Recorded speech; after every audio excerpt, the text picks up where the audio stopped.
je vais parler de l'évaluation cognitive. Moi, je suis neurologue, ça fait une quinzaine d'années que je pratique à l'Enfant Jésus, et j'ai suivi un peu les traces du docteur Rémi Bouchard, peut-être certains d'entre vous le connaissez, qui, depuis plus de 40 ans, travaille comme neurologue auprès de la maladie d'Alzheimer. Fait que j'ai fait une formation surspécialisée à McGill pour me spécialiser dans ce domaine-là, puis revenir travailler à l'Enfant Jésus. Fait que ce que je veux ce matin, c'est que, évidemment, quand on parle de maladie d'Alzheimer, on parle de troubles cognitifs. Je veux introduire un peu le sujet des troubles cognitifs, que vous soyez un peu plus en mesure de comprendre c'est quoi des troubles cognitifs, qu'est-ce qui est normal, qu'est-ce qui n'est pas normal, puis un peu le vocabulaire, l'approche des troubles cognitifs comme tel. Fait qu'on va décrire, en fait, ce que j'aimerais, c'est que vous soyez apte à décrire l'état mental d'un patient ayant une plainte cognitive, puis définir les fonctions cognitives. Qu'est-ce que c'est exactement? OK? Commençons par le vieillissement normal. J'ai juste quelques diapos là-dessus parce que c'est un sujet qui est encore un peu, je dirais, controversé. C'est sûr que de perdre la mémoire avec l'âge, ce n'est pas normal. C'est une vieille conception de penser que parce que c'est fréquent avec l'âge, c'est normal. C'est vrai que c'est fréquent perdre la mémoire, mais c'est pathologique. On reconnaît quand même que la mémoire peut se transformer un peu avec l'âge. Les apprentissages peuvent être différents en vieillissant. La ligne entre ce qui est normal et pas normal, c'est encore un peu flou. Quand on vérifie la littérature, ce n'est pas coupé au couteau. Qu'est-ce qu'une personne de 80 ans qui se plaint un peu de sa mémoire, qu'est-ce qui est encore normal et qu'est-ce qui ne l'est pas? Il y a quand même certaines grandes lignes qu'on peut dégager. Pourquoi ça serait normal, entre guillemets, que notre mémoire se modifie un peu avec l'âge? On pense que certains gènes, notamment liés à la consolidation en mémoire, qui dépérissent avec les années, sans qu'il y ait de processus pathologique comme l'Alzheimer, qui expliquerait que la mémoire est un peu moins efficace avec l'âge. L'hypoxie relative, reliée à toutes sortes de problèmes de santé, peut aussi y contribuer. Perturbation du métabolisme du glucose, c'est très à la mode. On pense que ça se modifie avec l'âge et ça influencerait un peu le vieillissement normal. Obésité, alcool, drogue, médicaments peuvent contribuer à ces changements normaux-là, entre guillemets. La dépression, les perturbations du sommeil aussi. C'est un peu paradoxal de dire que c'est normal alors que c'est lié à des processus pathologiques, mais c'est un peu comme ça que les experts définissent la chose. Qu'est-ce qui est possible et normal, entre guillemets, avec l'âge? Vitesse de traitement de l'information. Ça veut dire que les personnes, en vieillissant normalement, peuvent avoir un peu de ralentissement à gérer l'information, à l'apprendre. Ils peuvent avoir de la misère à faire deux choses à la fois. Ils peuvent se plaindre de ne pas retenir facilement, mais souvent, avec des stratégies, comme des indices, ils retiennent bien l'information. En fait, ça veut dire qu'une personne âgée normale devrait encore être capable d'apprendre, devrait encore être capable de faire des apprentissages et de fonctionner dans la vie de tous les jours. Bien qu'ils vont trouver que c'est un petit peu plus long, ils doivent le faire dans un environnement plus calme que quand ils étaient jeunes. Ils ne feront pas 3-4 affaires en même temps, comme on peut faire à 40 ans. Okay? Ça, c'est ce qu'on considère, entre guillemets, normal. Les plaintes normales avec l'âge, c'est les patients qui vont se plaindre, par exemple. Je vais chercher les patates dans la cave, j'arrive, je ne les trouve pas, je remonte en haut, je vois le chaudron. C'est ça que j'allais chercher. Ça, c'est le genre de plainte, de petites pertes de mémoire que j'appelle des petits trous de mémoire temporaires. Okay? Les trous de mémoire permanents où les gens oublient de l'information pour de vrai, ne s'en souviennent plus, même si on leur fournit quelques indices, ça, c'est pathologique. Les trous de mémoire qui sont juste temporaires et qui reviennent, c'est probablement plus bénin ou normal. Chercher les mots, surtout chercher les noms de personnes. Ils vont dire, j'ai rencontré quelqu'un, j'ai travaillé avec pendant 30 ans, je suis capable de dire plein de choses sur cette personne-là, mais son nom ne me venait pas. Puis ma femme m'a dit, ben oui, c'est Roger. Puis ça m'est revenu, c'est probablement bénin. Okay? Les gens qui vont prendre des points de repère pour être sûrs de ne pas égarer leur voiture dans le stationnement, c'est probablement normal. Ils ont au moins trouvé une stratégie efficace. Ils ne perdent jamais leur auto, mais ils disent, je suis obligé de repérer la porte ou de prendre une petite note. c'est probablement bénin. Difficulté à apprendre les nouvelles technologies, télécommande, vidéocassette, téléphone cellulaire, pour les personnes de 70-75 ans, on estime que c'est probablement dans la normalité aussi. Plus de difficultés lorsqu'ils font quelque chose et qu'ils sont dérangés par le téléphone, c'est probablement normal. Quand on fait du testing, certaines fonctions exécutives, comme la fluidité verbale, c'est le fameux test où on demande à quelqu'un de nous nommer le plus de mots commençant par une lettre précise, par exemple. On sait que des sujets âgés normaux sont un peu moins bons que les sujets d'âge moyen normaux aussi. Donc, c'est un peu ce que j'ai à dire sur le vieillissement normal.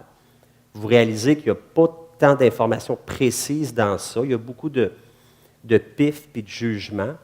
Mais le message que je veux que vous reteniez, c'est que, à prime abord, il n'est pas normal de perdre la mémoire avec l'âge. Quand quelqu'un vient nous voir et se plaint de sa mémoire, il se passe quelque chose. Du moins, on doit prendre ça pour acquis au point de départ. Peut-être qu'après analyse, on va finalement conclure que ça rentre dans un cadre relativement normal, puis on va dire on attend, puis on revérifiera plus tard. Mais il faut quand même garder en tête qu'il ne faut pas banaliser la plainte de mémoire et la balayer de la main. Il faut aller un petit peu plus loin, s'assurer que ça colle avec quelque chose de correct pour l'âge versus quelque chose qui serait pathologique. Les points de repère, quand les gens oublient vraiment l'information, quand des proches remarquent les pertes de mémoire et quand ça a un impact sur le fonctionnement de la personne, ça, c'est des gros signaux d'alarme. Parlons maintenant des fonctions cognitives. Les fonctions cognitives, là, c'est ce qui définit le plus l'être humain par rapport aux autres mammifères, aux animaux. Fonctions cognitives, ça représente probablement 80% de notre cerveau. On a une petite partie du cerveau qui s'occupe de la motricité, une petite partie de la sensibilité, audition, vision, mais pour tout le reste du cerveau, du cortex, ça sert aux fonctions cognitives. Quand je parle aux résidents à l'hôpital, évidemment, ils font un stage en neurologie, sont intéressés par les AVC, la paralysie, l'ataxie. Je leur dis, sachez que si votre patient a une tumeur au cerveau ou un AVC qui touche son cortex, c'est sûr que ce qui est évident, c'est qu'il est paralysé. Si vous fouillez un peu, il va sûrement avoir une atteinte aussi des fonctions cognitives. Dans le cas des AVC, c'est d'ailleurs souvent les fonctions cognitives qui empêchent le patient de retourner au travail, bien plus que le déficit moteur. Le déficit moteur est souvent compensé par toutes sortes d'outils, béquilles, marchettes, etc. Mais le déficit cognitif est beaucoup, beaucoup plus dur à réadapter et c'est ça qui va handicaper le plus les gens. Les fonctions cognitives, on a décidé de les diviser en plusieurs sphères. Puis on les approche, les fonctions cognitives, comme n'importe quelle autre lésion en neurologie. Si vous avez un patient qui se présente avec une hémiparésie droite, vous vous doutez fort probablement que la lésion est dans le cerveau à gauche, dans la bande motrice. Alors, les signes et symptômes du patient vous pointent un site de lésion. Puis vous savez que s'il y a une hémiparésie droite, que c'est un droitier, il y a peut-être une atteinte du langage aussi, parce que le langage est à gauche, vous avez une lésion à gauche, alors vous allez fouiller un peu plus. C'est la même chose pour les fonctions cognitives. Si un patient se plaint de sa mémoire, on va décortiquer c'est quoi qu'il veut dire, c'est quoi cette plainte-là, est-ce que c'est vraiment la mémoire, est-ce que c'est d'autres choses? Puis on va essayer de trouver où ça se passe dans le cerveau. Si c'est apparu de façon subite, on va chercher quelque chose de vasculaire. Si c'est quelque chose qui est progressif, on va chercher une maladie dégénérative. Okay? Alors, c'est la même façon qu'on fait que pour n'importe quel autre problème en neurologie. Il faut définir le symptôme, trouver les signes, définir quelle sphère est atteinte, puis où ça se passe dans le cerveau. On les a divisées, les fonctions cognitives. Ça, c'est une façon arbitraire de le faire. Sachez que ce n'est pas coupé au couteau. On a divisé ça parce que ça correspondait à une certaine réalité, à une certaine localisation dans le cerveau. Vous allez voir qu'il y a beaucoup de chevauchement entre ces fonctions-là. Okay? Mais sauf que ça nous permet d'avoir un langage qui est assez clair quand on se parle entre nous puis qu'on dit, bien, j'ai un patient qui a une atteinte des fonctions exécutives. Ceux qui connaissent ça un peu vont savoir de quoi on parle. Dans le temps, pour ceux qui ont fait leur cours de médecine il y a plusieurs années, on parlait du JOMAC, J-O-M-A-C. C'était un acronyme qui définissait jugement, orientation, mémoire, affect, calcul. Mais si on prend juste cet acronyme-là, il nous manque quelques fonctions. Les praxies, les gnosies et le langage n'étaient pas dans l'acronyme. Alors, je pense que si on prend ces 5, 6, 7, 8 fonctions-là, on couvre probablement l'ensemble des fonctions cognitives. C'est un peu ça qu'on va reviser ensemble ce matin. Je vous ai dit qu'on approche une fonction cognitive, une plainte au niveau des fonctions cognitives comme n'importe quelle autre plainte en neurologie. On cherche à trouver dans quelle section du cerveau ça se passe. Malheureusement, avec le cognitif, il y a certaines fonctions qui sont distribuées, qui ne sont pas dans un endroit précis. Il y en a des fonctions cognitives qui sont très bien localisées. Pensez au langage. On l'apprend assez vite dans notre cours de médecine. Le langage, tu as l'air de Broca, l'air de Wernicke, c'est d'un côté du cerveau chez 99% des gens. Alors, c'est une fonction qui est bien localisée. Malheureusement, d'autres fonctions, attention, concentration, sont des fonctions qui sont un petit peu plus diffuses dans le cerveau. Néanmoins, c'est important de les reconnaître et de savoir comment ils peuvent être atteintes et se présenter. En termes de fonctions distribuées, attention, concentration, mémoire, fonction exécutive. En termes de fonctions plus localisées, langage, praxie, gnosie, calcul. OK? Ces fonctions-là, au-delà de faire décrire la plainte par le patient, on peut les évaluer. Comment on les évalue? Tests de dépistage neurocognitif. Folstein, MoCA, PECPA, ce sont tous des tests qui sont utiles. Utiles, puis d'ailleurs, dans le cadre de la journée aujourd'hui, vous allez en entendre parler un peu plus comment les administrer de façon structurée. Mais sachez d'abord que ce sont des tests qui sont standardisés. Il y a des normes établies selon l'âge, le sexe, des normes québécoises même établies pour ces tests-là. Sont connus, sont répandus, sont brefs d'administration, sont faciles, puis facilitent le suivi. Si vous avez un patient qui a des plaintes cognitives, vous le suivez avec le temps, avec le même outil, le MoCA par exemple, bien, vous allez voir s'il est stable ou s'il se détériore. Ce ne sont pas des tests diagnostiques. OK? Parce qu'ils ne couvrent pas totalement toutes les sphères cognitives. Souvent, ils vont couvrir les sphères cognitives de façon très sommaire. Quelqu'un qui est au début de sa maladie, très éduqué, peut avoir des tests de dépistage normaux, alors qu'il a clairement une maladie quand même. À l'inverse, quelqu'un de peu éduqué, qui aurait d'autres problématiques de santé, pourrait avoir des résultats très bas sans avoir une démence, etc. Le score total ne renseigne pas sur la maladie comme telle. Il faut décortiquer le test un petit peu. 2 patients avec un MoCA à 15 n'ont pas nécessairement le même processus dans le cerveau. Un peut avoir fait plusieurs AVC, l'autre peut avoir une démence frontale. Alors, il faut décortiquer un peu les résultats de chacun des sous-tests. Ça, des fois, ça peut nous donner des indices sur qu'est-ce qui se passe chez le patient. Puis c'est sujet à interprétation selon l'âge, selon le niveau d'éducation, etc. Alors, on va passer chacune des sphères cognitives une par une pour essayer de dégager qu'est-ce que c'est, où ça se passe dans le cerveau, puis comment on peut l'évaluer, puis quel impact ça a. Alors, orientation. Quand on parle d'orientation, on l'évalue dans tous les tests cognitifs de dépistage. Dans le MoCA, dans le Folstein, dans le PECPA, on pose les questions sur quelle date on est, à quel endroit vous êtes. On évalue là, clairement l'orientation. Pourquoi on évalue l'orientation? Parce que l'orientation, c'est lié à l'attention et à la concentration. Ça se fait de façon un peu inconsciente. Vous êtes assis, le soleil est bas à l'horizon, ça sent le café, il y a quelqu'un en avant. Vous savez très bien qu'on est le matin, puis que vous êtes en train d'assister à un cours, une conférence, peu importe. Vous n'avez pas besoin d'y penser. Constamment, votre corps est bombardé par toutes sortes d'indices que vous classez dans votre cerveau qui vous orientent. Okay? Orientation, attention, concentration, ça va ensemble. L'orientation, l'attention, la concentration, c'est nécessaire au bon fonctionnement de toutes les autres sphères cognitives. Quel est le syndrome clinique où un patient va être très désorienté? Quelqu'un dans la salle? Délirium, excellent.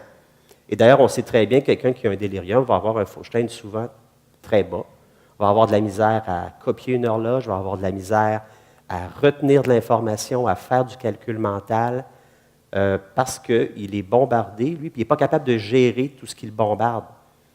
Il voit une ombre passer, il pense que c'est un voleur. Il voit une ombre par terre, il pense que c'est une bibite, donc il va halluciner même parce qu'il ne gère pas l'information comme il faut. Il est très distrait, distractible, puis en même temps, dans les tests cognitifs, ça se répercute. Okay? C'est une fonction qui est distribuée. Dans le cerveau, l'attention, la concentration puis l'orientation, il n'y a pas un gyrus spécifique, il n'y a pas un hémisphère non plus qui s'occupe de ça. C'est distribué. C'est les régions préfrontales et même des structures sous-corticales comme le thalamus et le tronc cérébral. Dans le tronc cérébral, c'est la formation réticulée. Pour ceux qui se souviennent de leur cours de médecine, la formation réticulée s'occupe aussi de l'éveil et du sommeil. Donc, attention, concentration, éveil, sommeil, c'est un peu en parallèle. D'ailleurs, pour être bien concentré, il faut être suffisamment éveillé. Ce n'est pas la même chose, mais ça va un peu ensemble. OK? Comme fonction distribuée, elle est résistante aux lésions focales. Ça veut dire qu'un AVC va rarement donner un délirium. Ou une tumeur va rarement donner un délirium. Par contre, l'attention-concentration va être affectée quand on a un processus diffus, comme une insuffisance hépatique, insuffisance rénale sévère, processus métabolique comme consommation de drogue, alcool, médicaments. Ça, ce sont des choses qui peuvent affecter l'attention-concentration et qui vont donner d'ailleurs un délirium. OK?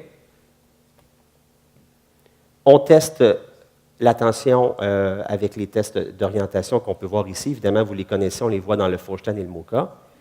Et il y a d'autres façons de tester l'attention. Dans le MoCA, par exemple, on fait ce qu'on appelle l'empente chiffre. Répétez les chiffres 2, 1, 8, 5, 4. C'est un test d'attention. Les tests avec la lettre A, tapés quand on nomme la lettre A, c'est un autre test d'attention. Ça ne teste pas juste l'attention, mais en partie, ça teste l'attention.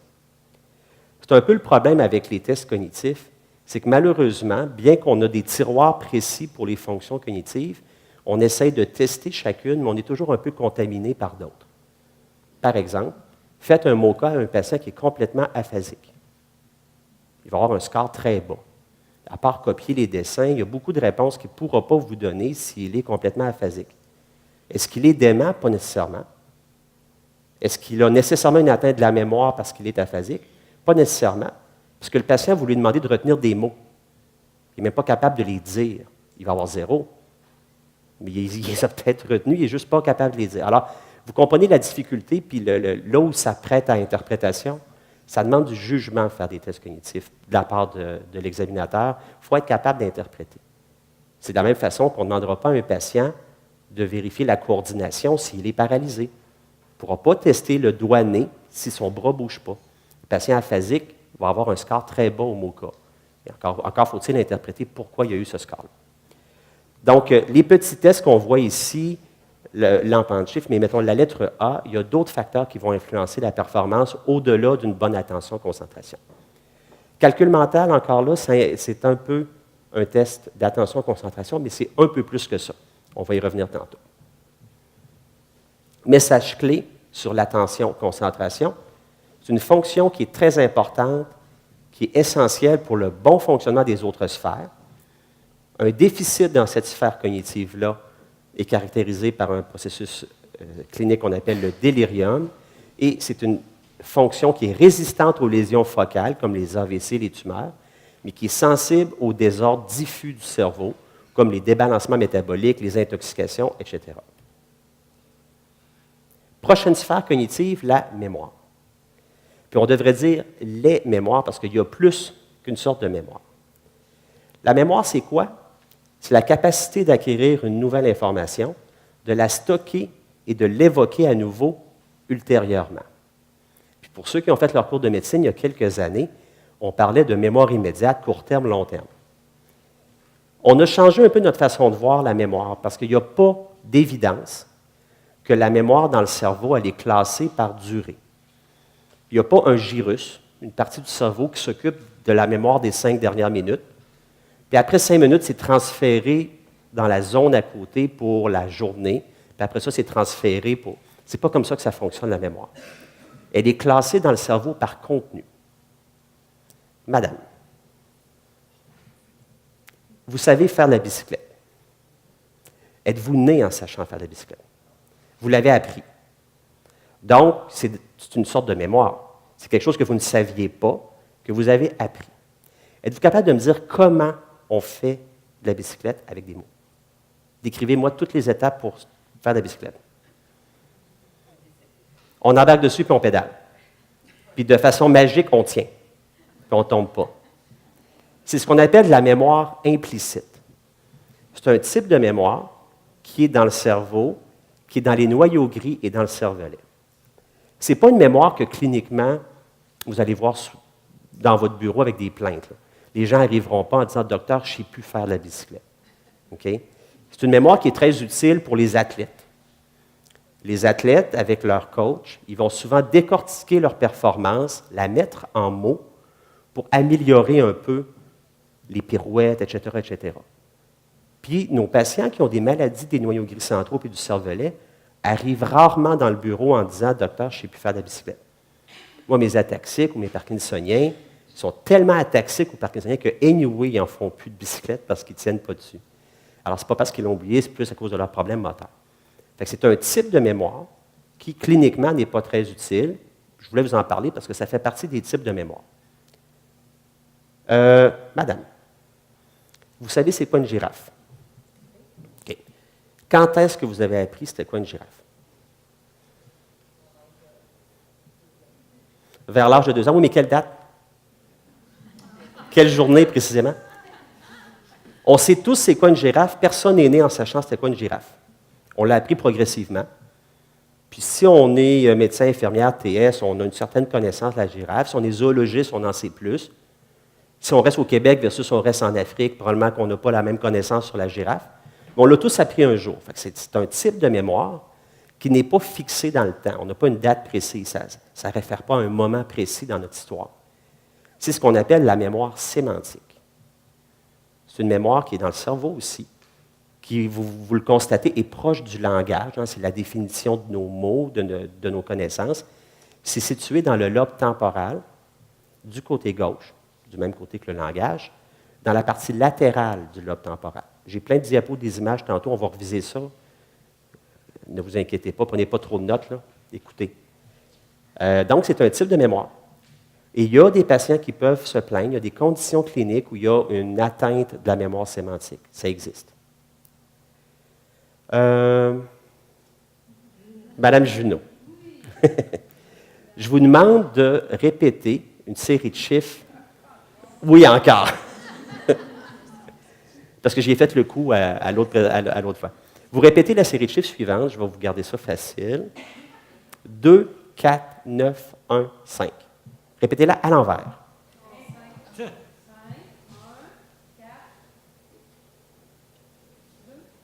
9, 2. Comment vous faites pour le répéter à l'envers? Vous voyez les chiffres dans votre tête, puis vous prenez le dernier, puis vous revenez à l'envers. Si je vous redemande ces chiffres-là demain, pensez-vous que vous allez vous en souvenir? Probablement pas. Elle a gardé dans une espèce de mémoire tampon l'information pour la manipuler sommairement, puis me la redonner. Mais c'est une mémoire temporaire. C'est ce qu'on appelle la mémoire de travail. Ça se passe dans le lobe frontal, la mémoire de travail. Okay? Puis il y a 2 façons de l'utiliser. Mme Junot a vu les chiffres. D'autres personnes se répéteraient les chiffres tout bas dans leur tête. C'est 2 façons efficaces. On utilise l'une et l'autre souvent dans notre vie. Et ça nous permet de manipuler de l'information temporairement, mais ce n'est pas quelque chose qu'on veut garder à long terme. Madame Dallaire, qu'est-ce que vous avez fait hier? Vous avez préparé le colloque. C'est un souvenir qui est fixé dans le temps, ça. Hein? On réfère à un moment précis de votre historique, puis vous vous en souvenez. Ça, c'est ce qu'on appelle la mémoire épisodique. C'est quand on parle de troubles de mémoire, de perte de mémoire pour nos patients Alzheimer, c'est ça qu'ils perdent. Ils ne se souviennent pas ce qu'ils ont fait hier, ils ne se souviennent pas du message téléphonique qu'ils ont eu le matin. Ils ne se souviennent pas ce qu'ils ont fait en fin de semaine. Ça fait qu'ils se répètent, Ils reposent les mêmes questions parce qu'ils ne se souviennent pas de la réponse. OK? Ça, c'est la mémoire qu'on veut tester chez nos patients. Si on demande à un patient, quels sont les 3 mots que je vous ai dit d'apprendre il y a 10 minutes, c'est de la mémoire épisodique. OK?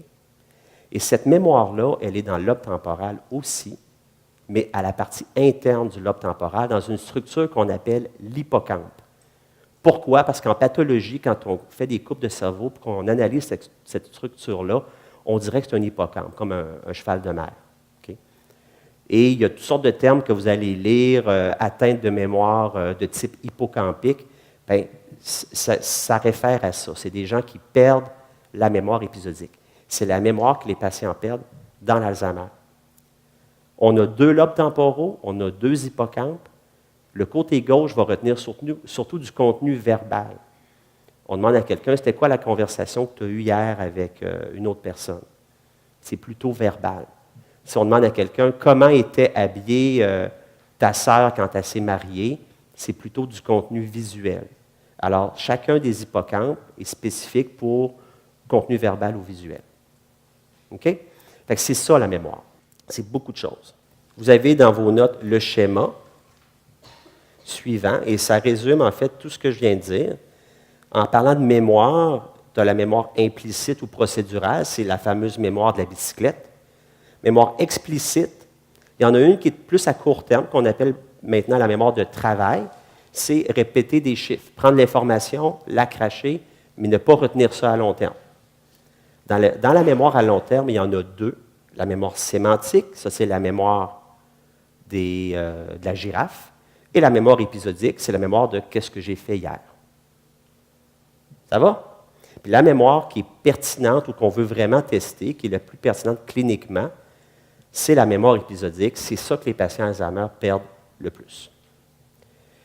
Mémoire épisodique, je vous l'ai dit, je ne vais pas rentrer dans tous ces détails anatomiques-là, mais retenez le terme hippocampe parce que quand vous allez faire des lectures sur la maladie d'Alzheimer, on parle de plus en plus d'une atteinte de mémoire de type hippocampique.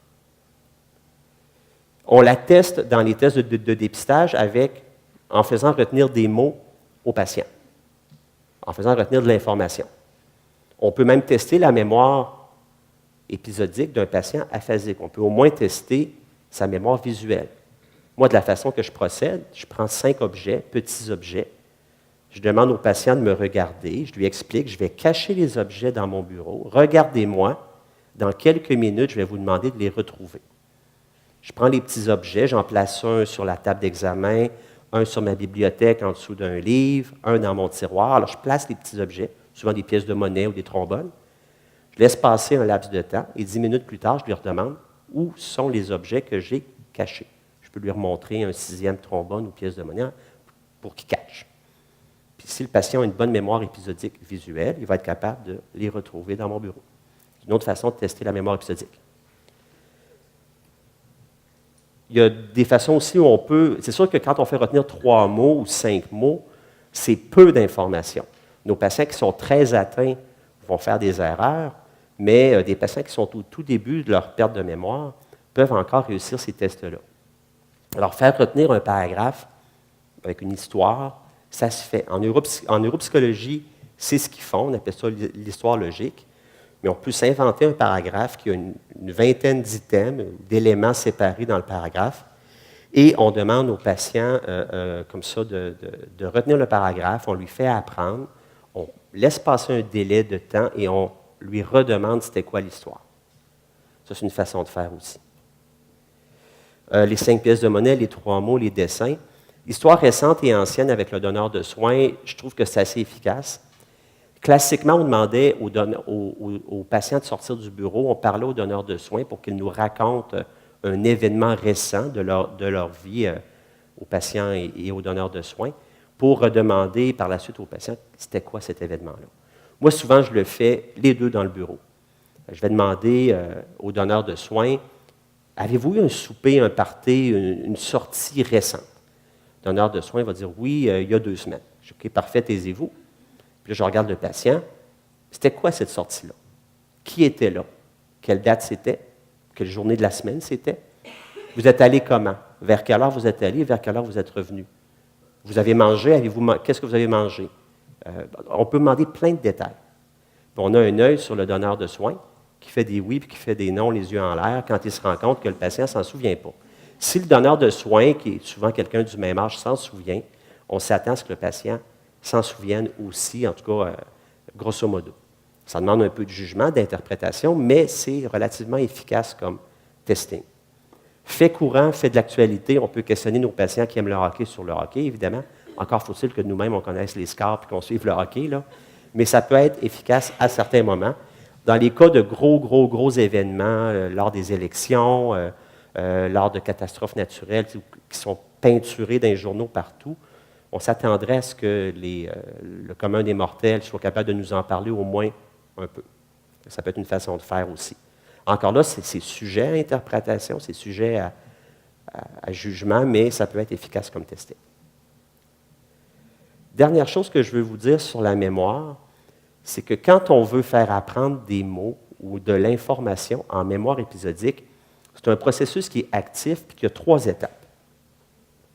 On commence par faire apprendre les mots, une étape qu'on appelle l'enregistrement. Par la suite, le patient va consolider l'information dans son cerveau et plusieurs minutes plus tard, on va lui demander de récupérer. Ce sont 3 étapes actives, ce n'est pas passif. Apprendre quelque chose, ce n'est pas on remplit une cruche. Pour mettre l'information dans le cerveau, pour l'apprendre, c'est actif. C'est un processus qui demande un effort. Et pour récupérer l'information, c'est actif aussi. L'apprentissage et la récupération, c'est le lobe frontal qui s'en occupe. Alors que la consolidation, c'est le lobe temporal. Au fond, la main qui prend l'information pour la mettre dans le tiroir et la rechercher, c'est le lobe frontal. Puis le tiroir, c'est le lobe temporal. OK? Vous vous rendez compte que autant des problèmes dans le lobe frontal que dans le lobe temporal peuvent faire que le patient dit « j'oublie ». Ce n'est pas les mêmes maladies, par exemple, qui vont toucher le lobe frontal puis le lobe temporal. Le lobe frontal, c'est le plus gros lobe du cerveau. Il est affecté dans plein de processus. Quand quelqu'un fait une dépression, il y a une dysfonction biochimique frontale. Il peut oublier. D'ailleurs, dans les critères de dépression, l'oubli est là. Plainte au niveau de la mémoire. Quelqu'un qui a une atteinte vasculaire, ce qui est très fréquent chez nos diabétiques, nos hypertendus, une atteinte vasculaire sous-corticale, la fameuse leucoencéphalopathie sous-corticale athérosclérotique dégénérative vasculaire là, que les radiologistes nous décrivent, là, ben, c'est des lésions de la substance blanche du lobe frontal. Ça affecte la mémoire. Par contre, dans les tests, il y a des petites différences qu'on peut remarquer pour départager les choses. OK?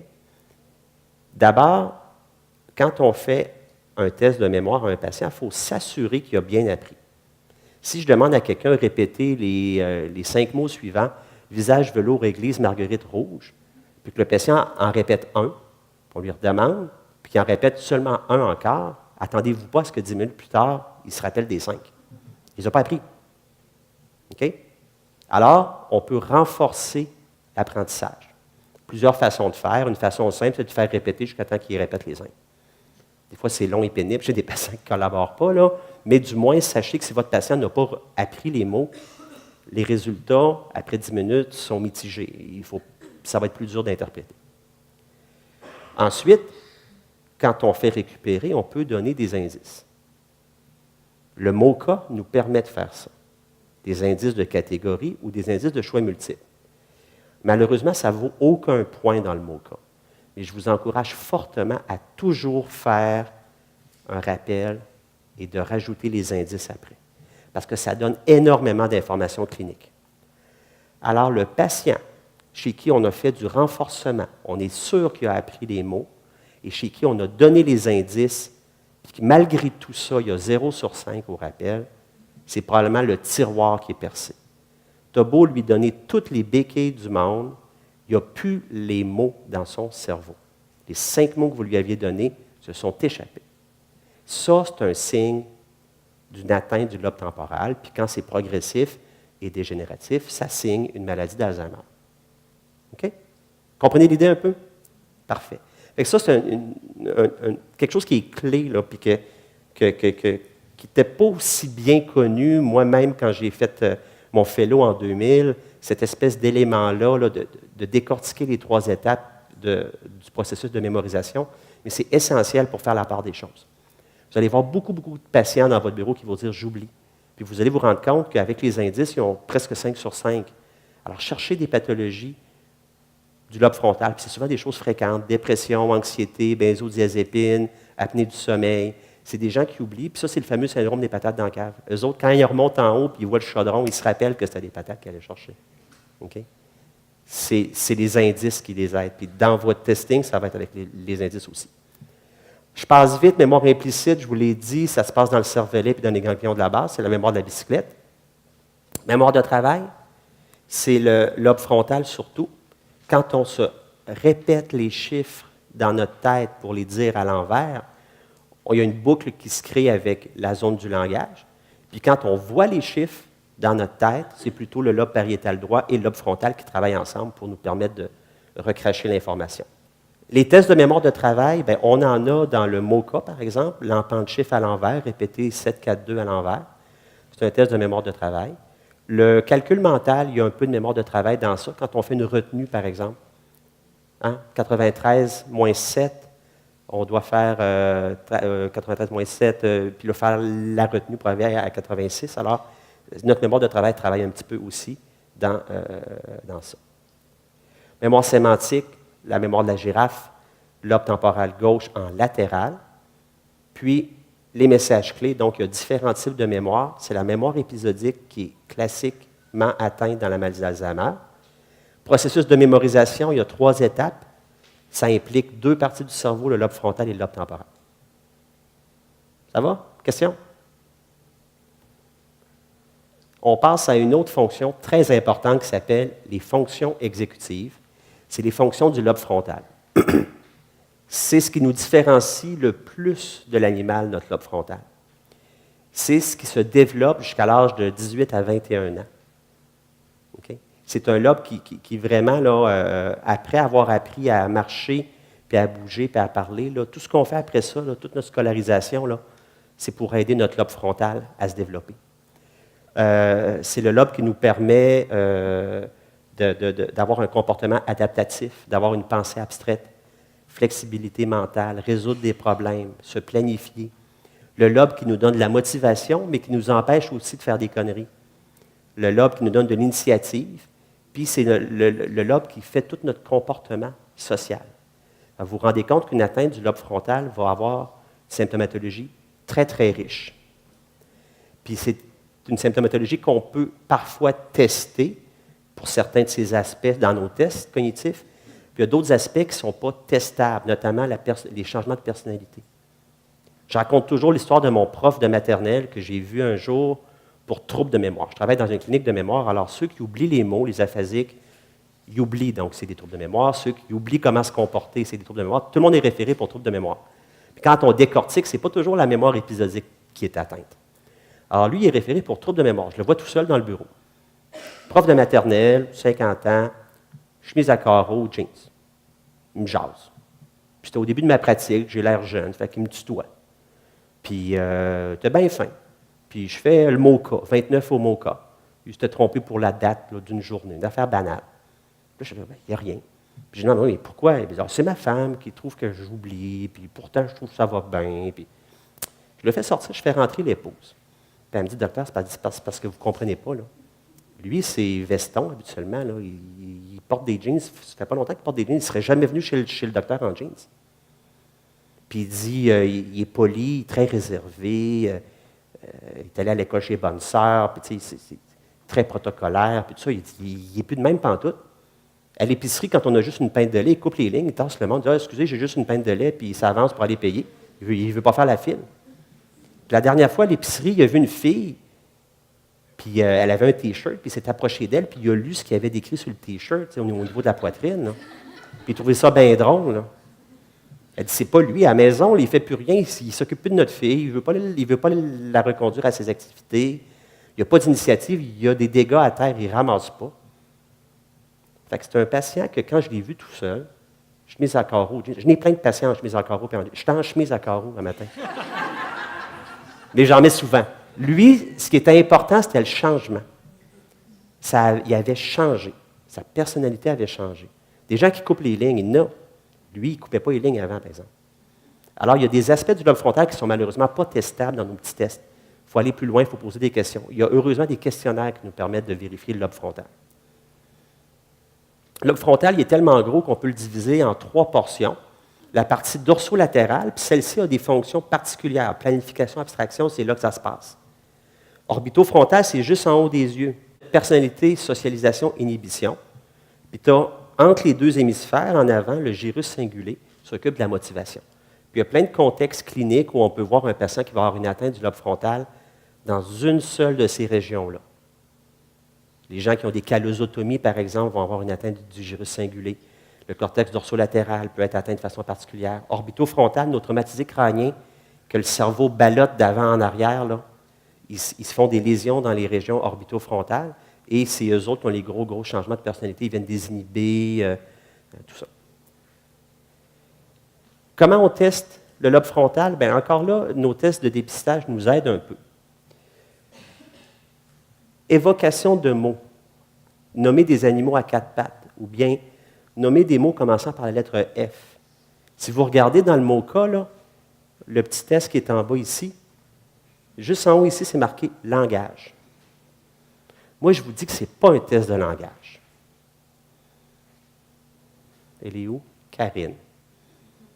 Je te laisse 1 minute, tu me nommes le plus d'animal possible en 1 minute. Go! Chat, chien, oiseau, souris, hamster, girafe, loup, orignal, cerf. OK, arrête. Comment tu fais pour être efficace?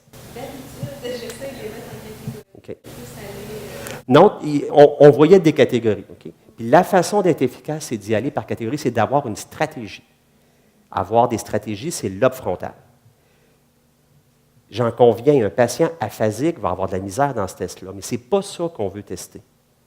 Ce qu'on teste, c'est sa capacité à être efficace et à avoir de la stratégie. C'est un test du lobe frontal. OK? Même chose pour les mots commençant par F. Il y a toutes sortes de stratégies qu'on peut faire. On peut se fermer les yeux, voir notre maison. On peut aller avec... il y a plein de façons, mais notre cerveau, quand on est chronométré, va utiliser une stratégie pour être efficace. C'est un test du lobe frontal. Qu'est-ce qu'ont en commun une banane, une orange, un train, une bicyclette? C'est de prendre des choses qui, en apparence, n'ont rien en commun et de leur trouver un point commun. Donc, ça demande beaucoup de manipulation mentale et c'est un test du lobe frontal. 1A, 2B, 3C. Ça a l'air niaiseux. On faisait ça quand on était jeune, puis ça faisait un dessin à la fin. On faisait ça dans le journal. Hein? Bien, c'est un test du lobe frontal. Pourquoi? Parce que notre cerveau, quand il se développe, il apprend des séquences. Un enfant de 3 ans va vous réciter l'alphabet. Il ne sait pas écrire, il ne sait pas lire, mais il est capable de dire l'alphabet. Il a appris cette séquence-là. On lui a montré, puis il l'a appris. Il la connaît par cœur, c'est rendu automatique. Puis il va compter jusqu'à 20, et il n'y a aucune notion de la valeur de 20 objets, c'est quoi, mais il est capable de réciter 1 à 20 facilement. Un enfant tout petit, ça apprend des rythmes, des séquences, ça tape. Vous savez que les enfants passent souvent par cette phase-là, ils tapent, ils ont des hochets, puis ils se font aller, puis c'est rythmique, puis ils aiment ça. Puis à un moment donné, ils se mettent à taper des 2 mains.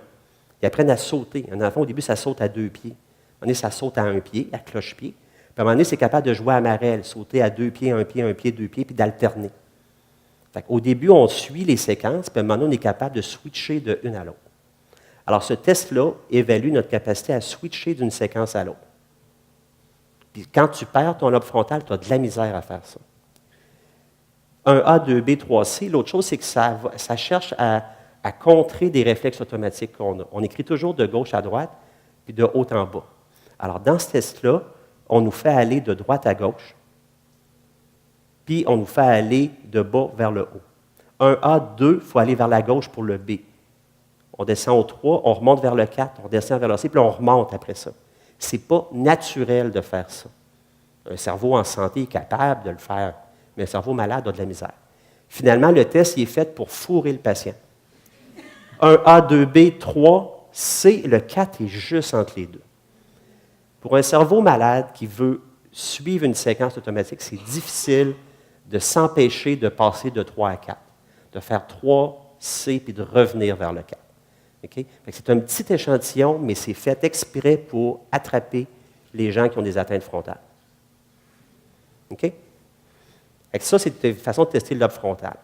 Il y a plein d'autres façons de le tester dans nos bureaux, des façons assez simples. Similarité, différence, tapez ça sur Google, ils vont vous sortir des listes. D'autres façons de tester le lobe frontal, similarité, différence, on en trouve sur Internet des listes de similarités. C'est facile à trouver. Le FBI, Frontal Behavioral Inventory, inventaire d'un comportement frontal, accessible sur Internet, sur Google. Vous pouvez télécharger le PDF. C'est un test qui a été développé à London, en Ontario, qui a été traduit à Montréal par un collègue neurologue. Et c'est un test où, carrément, c'est un questionnaire avec l'aidant qui va nous permettre d'évaluer s'il y a des changements de personnalité et de comportement chez le patient lui-même. Très utile. MNVW, on prend une feuille de papier blanc, puis on fait en lettres attachées M et N en alternance. On demande aux patients, on en fait 4 comme ça, puis on demande aux patients de continuer l'alternance MN. On lui donne le crayon, le papier. Les patients frontaux ont de la misère à alterner entre le M et le N. Ils vont se mettre à faire toute la même lettre à un moment donné. J'ai eu des patients qui ont continué sur mon bureau. Ils n'étaient pas capables de s'arrêter une fois qu'ils avaient commencé. VW, c'est la même chose. Alors, c'est des tests faciles. Les séries motrices de l'uria, on termine par ça. Ça va vous faire bouger. Après ça, on s'en va à la pause. C'est un test d'alternance motrice. Au lieu de faire une alternance papier-crayon, on le fait moteur. Alors, tout le monde met la main comme ça. Vous demandez à votre patient de faire les mêmes gestes que vous faites. Comme ça, comme ça, comme ça.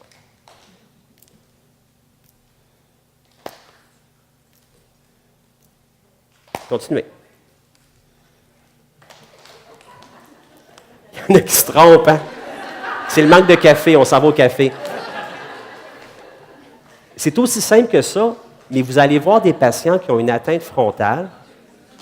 Au début, ils vont se forcer. Ils vont alterner entre les 3 séquences. À un moment donné, là, vous allez voir qu'ils ne savent plus quoi faire. Là, ils répètent la même. Ils vont alterner entre 2. Ils vont en omettre une. C'est un peu le jeu de la marelle. On a appris à sauter un pied, 2 pieds, 2 pieds, 1 pied, puis alterner, puis suivre les carreaux de la marelle. Ou jouer aux osselets. Il y en a, les plus vieux de la gang connaissent ça. Les osselets, tu avais une balle, puis tu avais des espèces de petites croix en métal, puis tu augmentais le nombre de croix, tu les lançais par terre, tu faisais rebondir la balle, il fallait que tu les ramasses avant de rattraper la balle. Puis plus il y a de croix, évidemment, plus c'est difficile. Donc, c'est alterner entre plusieurs séquences motrices. Alors, juste ça, ça donne du trouble à des patients qui ont des atteintes frontales. Okay? Il y a plusieurs façons de le faire. Si vous lisez, il y en a qui le font sur le bureau, il y en a qui le font dans la main. Je pense que ça revient tout un peu au même, honnêtement. Là. Et donc, c'est simple, pas d'outils, rien, et ça se fait facilement. On se souvient qu'on parlait des fonctions exécutives du lobe frontal. Je fais un petit aparté. Si vous constatez à date, on a parlé de plusieurs fonctions dans le cerveau. On a parlé beaucoup du lobe frontal. J'en ai parlé lorsqu'on a parlé de la fonction attention, concentration, orientation. J'en ai parlé quand on a abordé la mémoire de travail. Et là, je viens d'en parler pour les fonctions exécutives. Le lobe frontal est impliqué, au fond, dans la manipulation de l'information. Puis, dépendant si c'est une manipulation qui est très, très simple, moyennement simple ou compliquée, on a catégorisé ça dans des fonctions cognitives différentes. En fait, si on prend de l'information et qu'on fait juste la rentrer et la ressortir, comme répéter une série de chiffres à l'endroit, on appelle ça attention, concentration. Quand on prend de l'information et qu'on doit, par exemple, répéter une série de chiffres à l'envers, une manipulation qui est plutôt simple, mais quand même une manipulation, c'est de la mémoire de travail. Quand on prend 2 choses, un arbre et une abeille, et qu'on demande à quelqu'un qu'est-ce qu'elles ont en commun, ces 2 choses-là, ce sont des êtres vivants, bien là, c'est une manipulation qui est beaucoup plus complexe. On appelle ça une fonction exécutive, la fonction d'abstraction. Mais somme toute, ça implique notre lobe frontal. Mais dans notre langage, on a tendance à les séparer, ces fonctions-là, parce qu'elles ne sont pas présentes nécessairement dans les mêmes processus ou les mêmes maladies tout le temps ensemble. Message clé sur jugement fonction exécutive. C'est une fonction qui est complexe, à multiples facettes.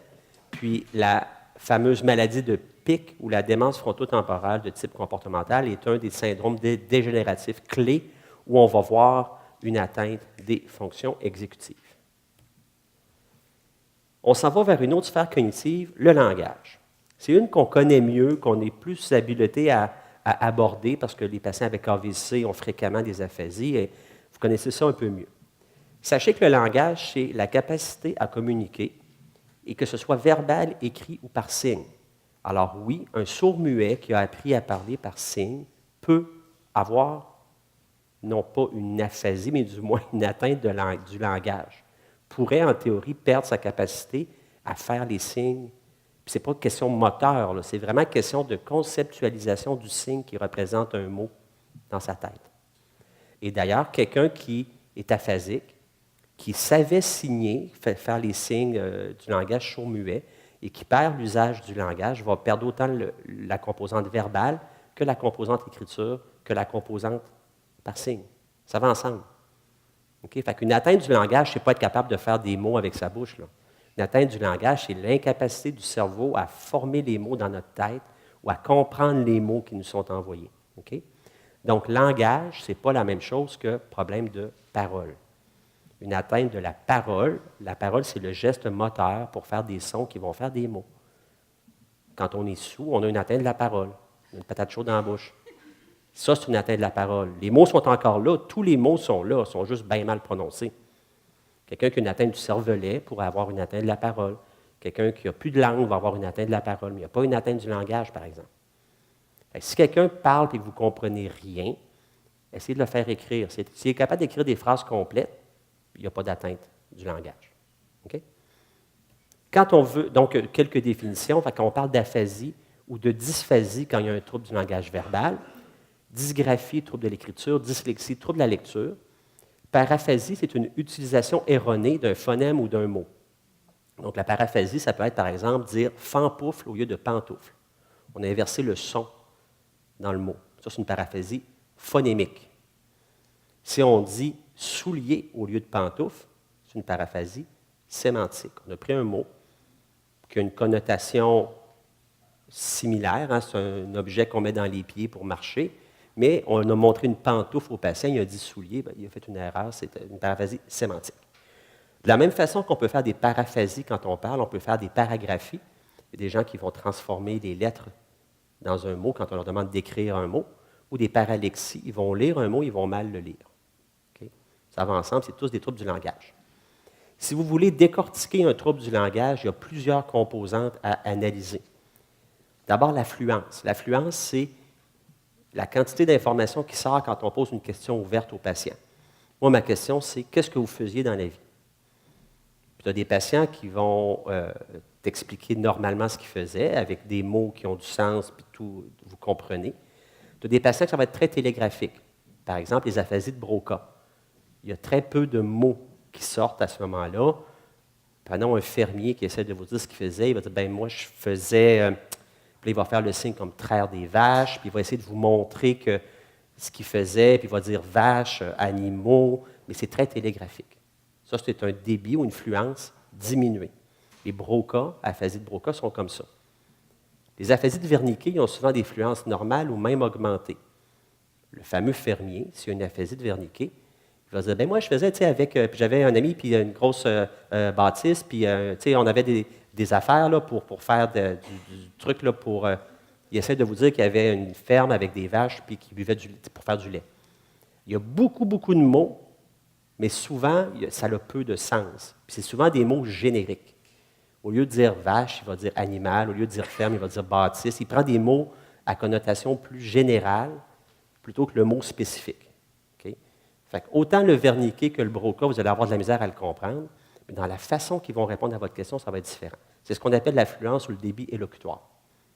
Sachez qu'il y a des maladies dégénératives qui donnent aussi des atteintes progressives du langage.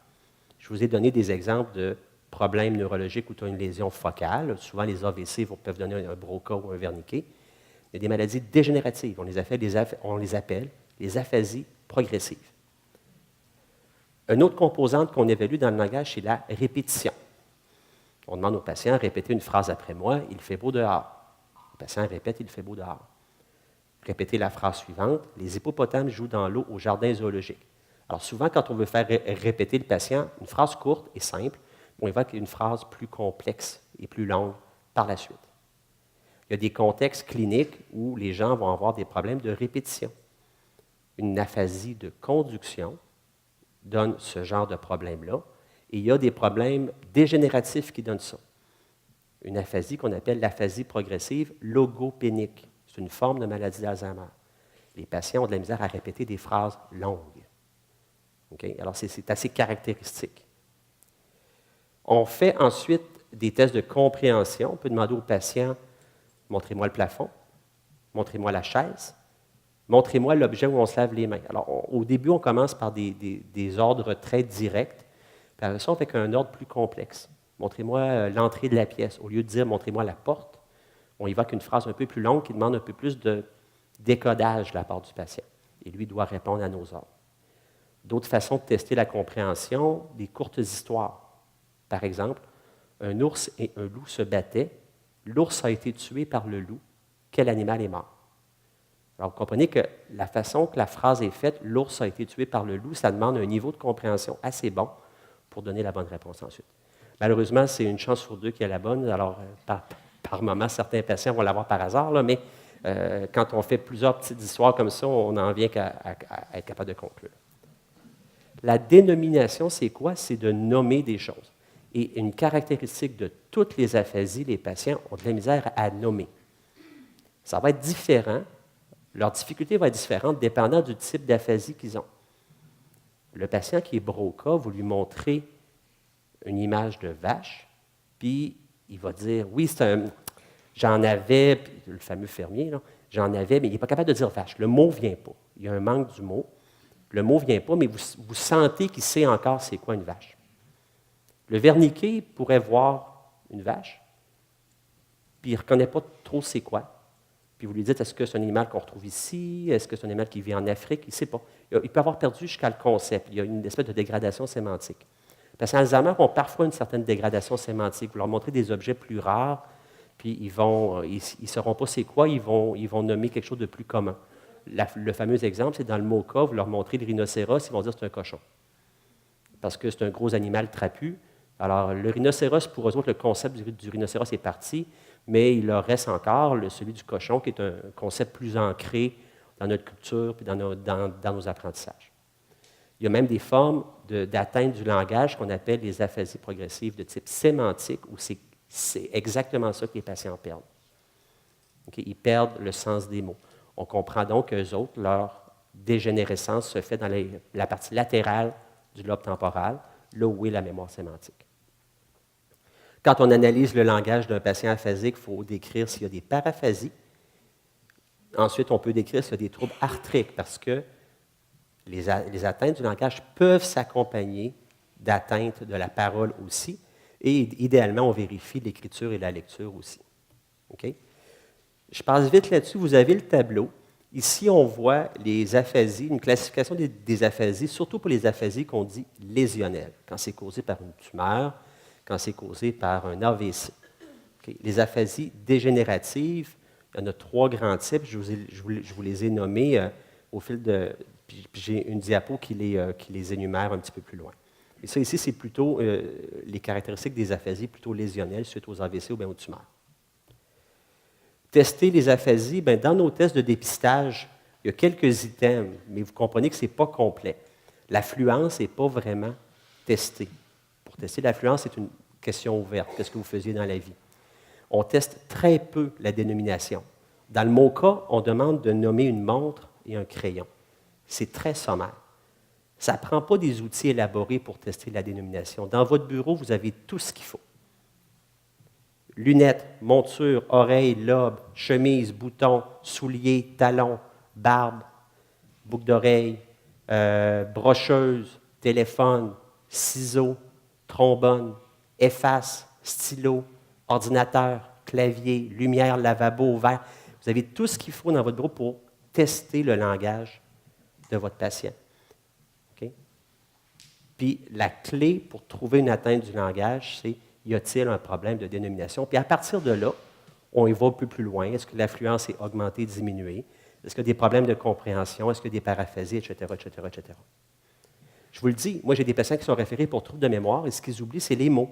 Ce sont des aphasies progressives qu'on voit. On en identifie beaucoup. Message clé, donc, au niveau du langage. Pour bien évaluer un patient qui aurait une atteinte du langage, il faut y aller sur toutes ces composantes-là. Puis, au-delà des aphasies qu'on dit lésionnelles suite aux AVC, il y a des aphasies primaires progressives. Et j'ai mis ici un peu les caractéristiques, une caractéristique clé de chacune de ces aphasies-là. L'aphasie primaire progressive non fluente, qui va donner un langage plutôt télégraphique, c'est lié, ça, aux démences frontales. La pathologie en dessous de tout ça, c'est comme une démence frontale. L'aphasie primaire progressive de type sémantique, où les gens ont la perte du sens des mots. C'est encore une pathologie souvent liée aux démences frontales.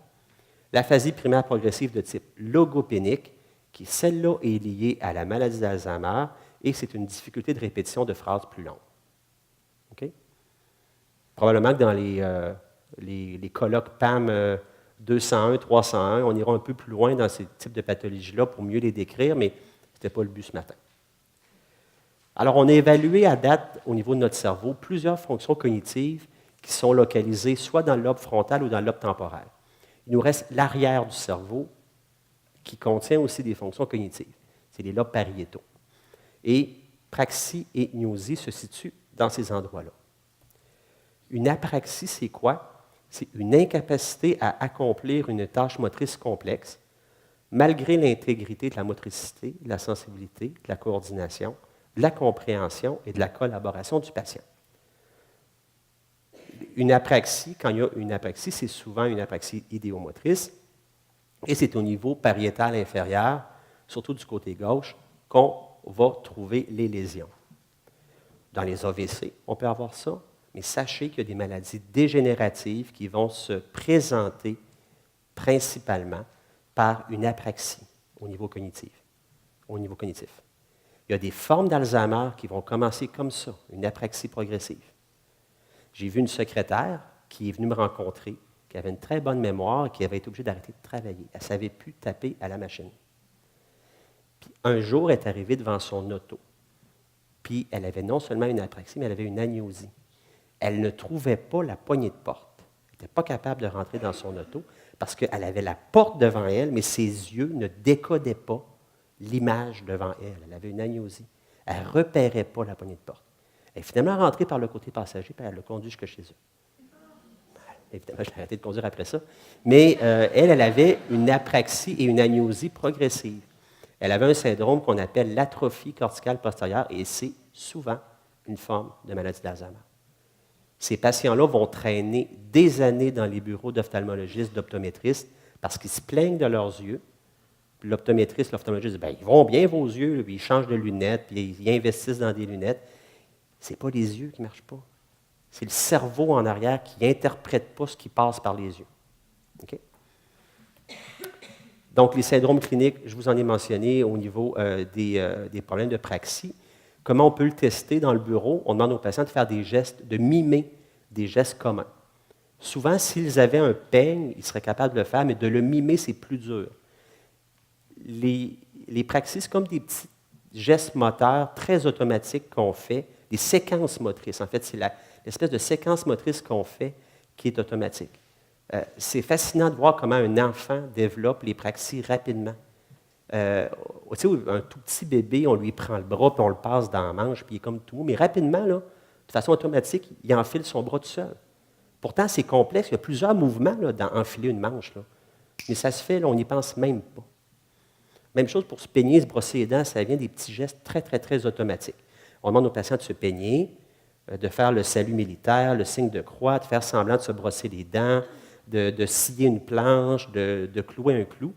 Puis les apraxies, elle peut être atteinte d'un côté ou de l'autre. Alors souvent, on demande aux patients, même s'ils sont droitiers ou gauchers, de faire les gestes une fois avec la main droite et ensuite avec la main gauche. Okay?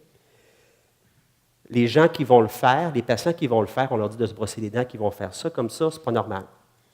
Bon, évidemment, si le premier coup, il fait ça comme ça, on lui dit non, faites semblant de tenir une brosse à dents et brossez-vous les dents. S'il persiste à faire ça, ce n'est pas normal.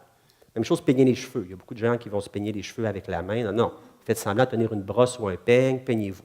S'il persiste à faire ça avec la main, utiliser la main comme objet, ce n'est pas normal. C'est comme clouer un clou comme ça, là, comme si le poing était un marteau, ce n'est pas normal non plus. L'égnosie, c'est le lobe pariétal droit, surtout, qui s'occupe des gnosies. Et l'égnosie, c'est l'interprétation complexe de n'importe quel stimuli. Fait qu'une agnosie peut être tactile, auditive, olfactive ou bien visuelle. Alors, tous les sens peuvent mener à une agnosie. Par exemple, il y a une agnosie très rare qui s'appelle la surdité verbale pure. Ces gens-là ne reconnaissent plus la voix humaine. La voix humaine est comme un bruit. Ils ne sont pas aphasiques. Ils écrivent, ils lisent, ils parlent. Mais quand ils entendent la voix humaine, ça ne fait pas de sens. Ils entendent le téléphone sonner, ils répondent, puis ils entendent du bruit à l'autre bout. Ils raccrochent, ils reçoivent un texto. Ah, OK, c'était un tel qui m'appelait.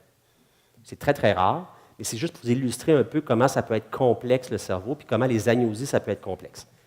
J'ai vu un cas d'agnosie de surdité verbale peu. Ce n'est pas fréquent. Les agnosies qu'on va voir le plus souvent, c'est des problèmes de négligence. Les patients qui ont des atteintes pariétales droites et qui vont négliger leur côté gauche ou l'émichan ou leur espace à gauche.